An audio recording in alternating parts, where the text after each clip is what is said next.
din sa loob. So yun na, before kasi tinry na ako namin yun. Wala yun sa akin kung yung punto, supportante din sa win. So next play, wala. Sabi ni Coach Alan talaga, nakita na siya nagulat na gano'n yung performance mo because we're practicing those shots. Yeah. Can you tell us kung ano yung ginagawa mo off-season? Yun nga, off-season, una syempre, bagong coach, bagong sistema. Siyempre nakita yung build ko dati. So yun, nagpapayat ako, dapat maging fit ako sa sistema. Yun muna ginawa ko. And then syempre, kung ano yung mga technical sa sistema, kailangan mo i-absorb. So yun, nakinig lang kami. Hanggang sa lahat, madami kasi natutunan din ngayon ko sa Alan. May mga spots na hindi ko natutunan before, pero may natutunan ko, kumbaga in-absorb ko din. So yun, ginagawin sa training na comfortable kami. Pagdating sa laro, comfortable kami. Nalagawa namin sa sitwasyon na kaya namin bigta. So na-embrace mo na yung role na yun? Kasi sabi ni Coach, part ka na ng offensive scheme ng Metro. Na ito, isa ka na sa mga scorers nila. Hindi naman, kumbaga, kung sino yung mainit, kumbaga doon kami, suportahan kami. Kumbaga, walang anuman.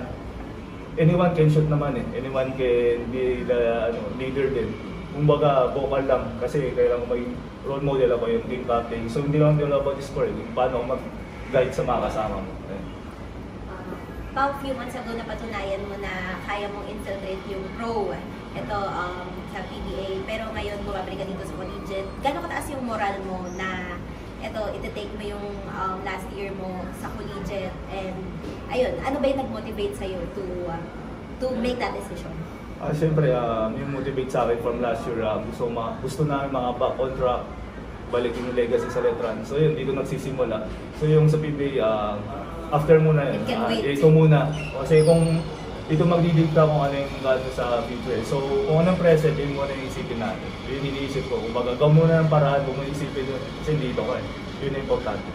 Parang last year, parang 1 of 3 ka lang buong season sa Pilipinas. And today, you shot 3 of 5. Pili ba kung yung improvement ng shooting?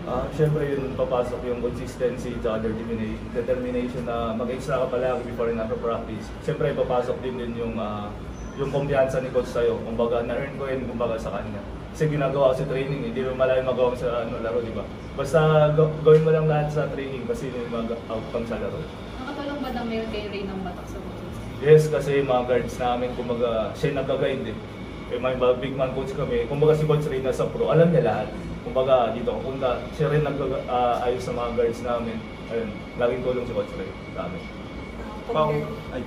Pao, going back lang to being vocal, nakita ko niya nung fourth quarter, you were, even without the ball, nakipag-communicate ka sa mga guards mo. Was there a conscious effort from your end to not only be a leader offensively, pero talagang ina-embrace mo na yung role na yun sa team? Ayun nga, siyempre, kung up by 1 ka, up by 2, dapat didikta mo.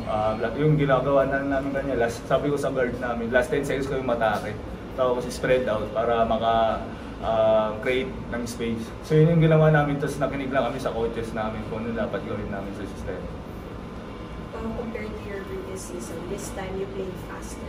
Yeah. Yung dynamics mo. Gano'ng kakalaga sa'yo na you're pushing yourself to limits, lalo na nabanggit mo ngayon pagbabalik ng legacy sa Letran?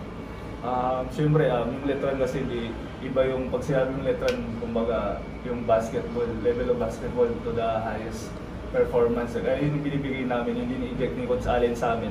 Hindi lang yung all about dito, dapat isipin na yung future. So dapat yung laruan namin, that na-absorb namin parang pro na. Kasi doon namin parang papunta eh. Kumbaga, embrace namin, absorb namin para pagdating hindi masyado maano. So yun yung ginawa namin. Siyempre yun din, yung sistema, tapos nagpapayat, tapos yung kain talaga importante, yung nutrition din.